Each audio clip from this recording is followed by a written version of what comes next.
नमस्कार, good evening. लक्ष्य coaching के ऑनलाइन डिजिटल प्लेटफॉर्म पर आप सभी का स्वागत है। आज हम स्टार्ट करने जा रहे हैं कृषि विज्ञान से संबंधित कुछ प्रश्न जो ICR, BHU, एग्रीकल्चर सुपरवाइजर में पूछे गए क्वेश्चन है। तो आज हम पढ़ेंगे चावल से संबंधित कुछ महत्वपूर्ण प्रश्न, चावल से संबंधित कुछ महत्वपूर्ण प्रश्न। तो मैं पहले क्वेश्चन की बात करूं तो पहला क्वेश्चन है कि चावल में गुणसूत्रों की संख्या कितनी होती है? चावल में क्रोमोसोम्स की संख्या कितनी होती है? 2n बराबर 42, 2n बराबर 14, 2n बराबर 24 या फिर 2n बराबर 20। तो चावल में जो गुणसूत्र होते हैं, चावल में गुणसूत्र होते हैं 2n बराबर 24। कितने होते हैं? चावल में 24 गुणसूत्र होते हैं। चावल में 24 गुणसूत्र होते हैं। मैं 42 गुणसूत्रों की बात करूं तो 2n बराबर 42 गुणसूत्र होते हैं गेहूं में। किसमें होते हैं? गेहूं में होते हैं। 14 गुणसूत्र होते हैं बाजरा। किसमें होते हैं? बाजरा में 14 गुणसूत्र होते हैं। इसके अलावा 20 गुणसूत्र मक्का में होते हैं। किसमें होते हैं? मक्का में होते हैं। जबकि 2n बराबर 24 गुणसूत्र चावल में होते हैं। नेक्स्ट क्वेश्चन,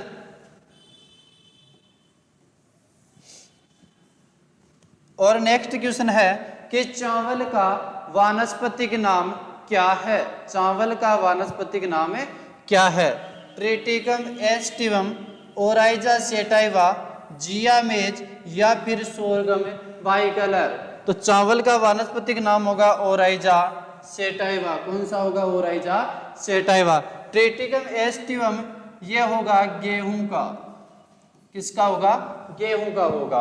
इसके अलावा जियामेज ये होगा मक्का का, और सोरगम बाइकलर ये होगा ज्वार का। किसका होगा? ज्वार का। तो आपको क्वेश्चन में क्या पूछा है कि चावल का वानस्पतिक नाम क्या है? तो चावल का वानस्पतिक नाम होगा ओराइजा सेटाइवा। ट्रिटिकम एस्टिवम गेहूं का होगा, जियामेज मक्का का होगा, और सोरगम बाइकलर ज्वार का होगा। Next question,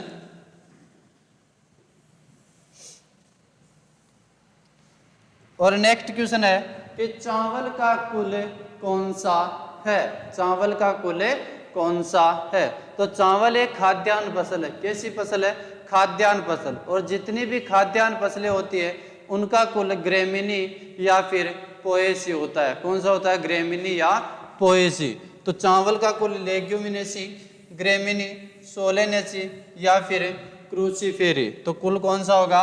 Gramineae. और ग्रेमिनी के दूसरे नाम की बात करूं तो ये होता है पोएसी। क्या होता है? पोएसी। लेग्यूमिनेसी कुल, और लेग्यूमिनेसी कुल को फेबेसी कुल भी कहा जाता है। कौन सा कुल कहा जाता है? फेबेसी कुल भी कहा जाता है। और जो लेग्यूमिनेसी कुल होता है ये दलहन वाली फसलों का होता है। दलहन वाली फसलों, दलहन वाली फसलों का कुल कौन सा होता है? लेग्यूमिनेसी होता है। खाद्यान्न वाली फसलों का कुल कौन सा होता है? ग्रेमिनी या फिर पोएसी होता है। इसके बाद में जो सोलेनेसी कुल होता है वो टमाटर, किसका होता है? टमाटर का होता है। और क्रूसीफेरी कुल होता है सरसों या ब्रेसिका स्पीसीज भी बोल सकते हैं। सरसों या फिर ब्रेसिका स्पीसीज, इसमें आ गया तारा मीरा। इसके अलावा और भी फसलें। तो क्रूसीफेरी कुल सरसों कुल की फसलें। लेग्यूमिनेसी दाल वाली फसलों का कुल लेग्यूमिनेसी होता है। खाद्यान्न वाली फसलों का कुल ग्रेमिनी या फिर पोएसी होता है। इसके अलावा टमाटर सोलेनेसी कुल होता है, और सरसों का क्रूसीफेरी। यानी कि सरसों के कुल में आने वाली जितनी भी फसलें हैं वो कौन से कुल में आती है? क्रूसीफेरी कुल में आती है। नेक्स्ट क्वेश्चन, और नेक्स्ट क्वेश्चन की बात करें तो नेक्स्ट क्वेश्चन होगा कि चावल में पाए जाने वाला जीन कौन सा है? चावल में पाया जाने वाला जीन कौन सा है?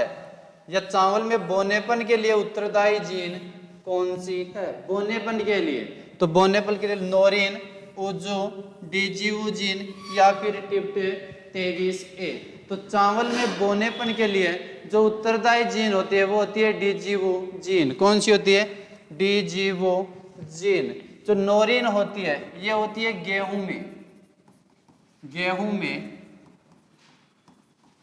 बोनेपन के लिए उत्तरदायी जीन कौन सी है? नोरिन है। और जौ में बोनेपन के लिए उत्तरदायी जीन कौन सी है? जौ में बोनेपन के लिए उत्तरदायी जीन कौन सी है? उज्जू होती है। डीजीयू जीन किस में है? चावल में। और टिप्ट 23A ये होती है बाजरा में। तो बाजरा में बोनेपन के लिए टिप्ट 23A, जौ में बोनेपन के लिए उज्जू जीन तथा गेहूं में बोनेपन के लिए नोरिन जीन पाई जाती है। इसके अलावा क्वेश्चन में पूछा है कि चावल में बोनेपन के लिए डीजीयू जीन। नेक्स्ट क्वेश्चन, और नेक्स्ट क्वेश्चन है कि चावल का फल प्रकार कौन सा है? चावल का फल प्रकार कौन सा है? सिलिक्वा, पॉड, कैप्सूल या फिर कैरियोप्सिस या फिर कैरियोप्सिस। तो चावल का जो फल प्रकार होता है वो होता है कैरियोप्सिस। कौन सा होता है? कैरियोप्सिस। यानी कि सभी खाद्यान्न वाली फसलों का फल प्रकार, सभी खाद्यान्न वाली फसलों का फल प्रकार, सभी खाद्यान्न वाली फसलों का फल प्रकार कौन सा है? कैरियोप्सिस। यहां से मैं सिलिक्वा की बात करूं तो सिलिक्वा फल प्रकार होता है सरसों कुल की फसलों का। किसका होता है? सरसों कुल की फसलों का। पॉड ये होता है लेग्यूमिनेसी कुल की फसलों का। लेग्यूमिनेसी कुल की फसलों का फल प्रकार कौन सा होता है? पॉड होता है, या फिर इसको फली भी बोल सकते हैं। पॉड या फली होता है।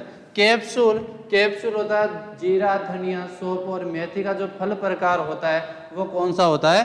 कैप्सूल होता है। क्वेश्चन में पूछा चावल का फल प्रकार, तो आंसर होगा कैरियोप्सिस। नेक्स्ट क्वेश्चन की बात करें तो नेक्स्ट क्वेश्चन होगा कि चावल का पुष्पक्रम क्या कहलाता है? चावल का पुष्पक्रम क्या कहलाता है? तो चावल का पुष्पक्रम स्पाइक, टेसल, अम्बेल या फिर पेनिकल। तो चावल का जो पुष्पक्रम होता है वो कहलाता है पेनिकल। क्या कहलाता है? पेनिकल कहलाता है। पेनिकल कहलाता है। और जो स्पाइक होता है ये गेहूं का पुष्पक्रम कहलाता है। गेहूं का पुष्पक्रम क्या कहलाता है? स्पाइक कहलाता है। टेसल होता है वो मक्का का पुष्पक्रम कहलाता है। जो नर मक्का होते हैं उनका पुष्पक्रम क्या कहलाता है? टेसल कहलाता है। अम्बेल, जीर, अम्बेली फेरी कुल के जो फसलें होती है उनका पुष्पक्रम कौन सा होता है? अम्बेल होता है। अम्बेली फेरी कुल में जीरा, धनिया, सौंफ और मेथी आती है, तो इनका पुष्पक्रम कौन सा होगा? अम्बेल होगा। नेक्स्ट क्वेश्चन,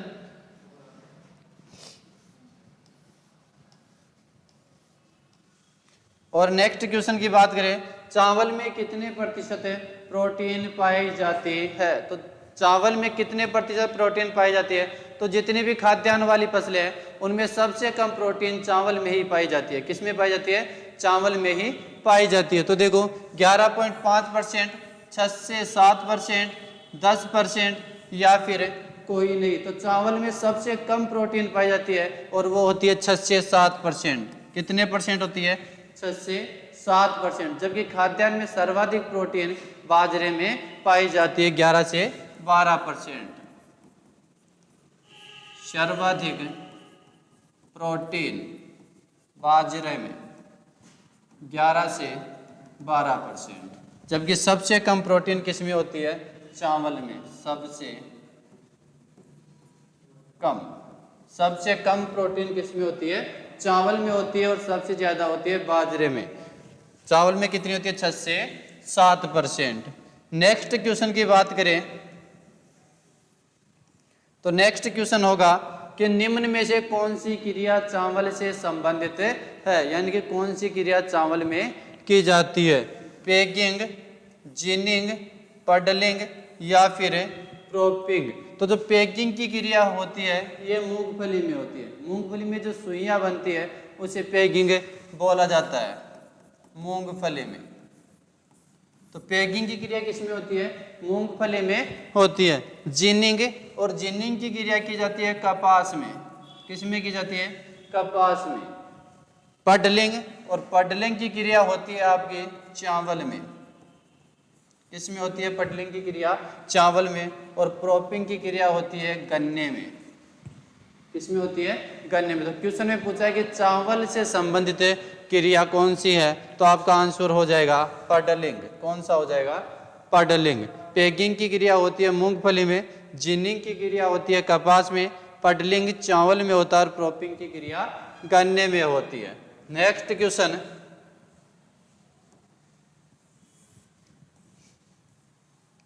और नेक्स्ट क्वेश्चन है केंद्रीय चावल अनुसंधान संस्थान, केंद्रीय चावल अनुसंधान संस्थान CRRI, केंद्रीय चावल अनुसंधान संस्थान कहाँ स्थित है? कहाँ स्थित है? तो मनीला फिलीपींस, कटक ओडिशा, बांसवाड़ा, या फिर कोई नहीं। तो चावल, केंद्रीय चावल अनुसंधान संस्थान कटक ओडिशा में। कहाँ पर है? कटक ओडिशा में। इसके अलावा Manila Philippines IRRI, international rice research institute, अंतर्राष्ट्रीय चावल अनुसंधान संस्थान कहाँ पर है? मनीला फिलीपींस में। केंद्रीय चावल अनुसंधान संस्थान कहाँ पर है? कटक उड़ीसा में। तथा चावल उत्कृष्टता जो केंद्र है वो कहाँ पर होगा? बांसवाड़ा में होगा। कहाँ पर होगा? बांसवाड़ा में। नेक्स्ट क्वेश्चन, धान का कटोरा किसे कहते हैं? धान का कटोरा किसे कहते हैं? बूंदी, छत्तीसगढ़, पश्चिमी बंगाल, या फिर पंजाब। तो धान का कटोरा कहा जाता है छत्तीसगढ़ को। किसे कहा जाता है? छत्तीसगढ़ को कहा जाता है। धान का कटोरा छत्तीसगढ़ को कहा जाता है। यहाँ पर एक बूंदी ऑप्शन आया है, तो बूंदी की विशेषता, राजस्थान में सर्वाधिक चावल का उत्पादन कहाँ पर होता है? बूंदी में। राजस्थान में सर्वाधिक चावल का उत्पादन कहाँ पर होता है? बूंदी में होता है। जबकि उत्पादकता भी कहाँ की है? राजस्थान में बूंदी की ही है। सर्वाधिक उत्पादन व उत्पादकता दोनों में कौन सा है? प्रथम बूंदी। राजस्थान की बात करूं तो बूंदी है, जबकि अगर भारत की बात करूं तो उत्पादकता प्रति हेक्टेयर के हिसाब से सबसे ज्यादा तो होता है पंजाब में। उत्पादकता, और उत्पादकता में कौन सा राज्य है? पंजाब। अगर क्षेत्रफल की बात करूं तो क्षेत्रफल में कौन सा है? पश्चिमी बंगाल। उत्पादन या क्षेत्रफल में कौन सा है? पश्चिमी बंगाल। उत्पादन, तो उत्पादन में तो होगा पश्चिमी बंगाल, उत्पादकता में होगा पंजाब। धान का कटोरा कहा जाता है छत्तीसगढ़ को, जबकि राजस्थान में उत्पादन व उत्पादकता की दृष्टि से सर्वाधिक होता है बूंदी में। नेक्स्ट क्वेश्चन,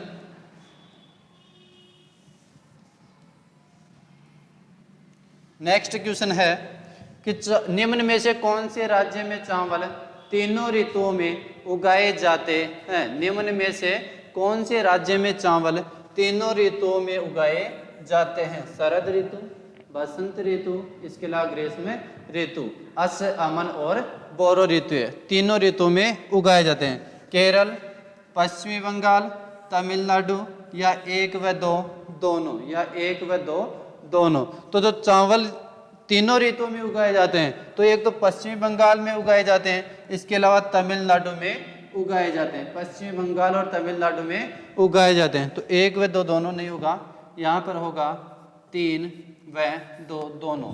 पश्चिमी बंगाल और तमिलनाडु दोनों में चावल दोनों ऋतुओं में उगाए जाते हैं भाई। तो तीन व दो दोनों। नेक्स्ट क्वेश्चन, और नेक्स्ट क्वेश्चन है SRI तकनीक, system of rice intensification. SRI system of rice intensification, system of rice intensification तकनीक कौन सी फसल में इस्तेमाल की जाती है? तो श्री तकनीक लाने का श्रेय वो होता है DLUJC को, ल्यूजेसी को जाता है। किसको जाता है? डी ल्यूजेसी। क्वेश्चन में क्या पूछा कि SRI तकनीक कौन सी फसल में इस्तेमाल की जाती है? गेहूं, चना, जौ या फिर धान। तो SRI तकनीक धान में इस्तेमाल की जाती है। और SRI का पूरा नाम होता है सिस्टम ऑफ राइस इंटेंसिफिकेशन। और जो वैज्ञानिक कौन से थे? डी ल्यूजेसी। कहाँ पर अपनाई गई थी? मेडागास्कर, अफ्रीका में। Next question,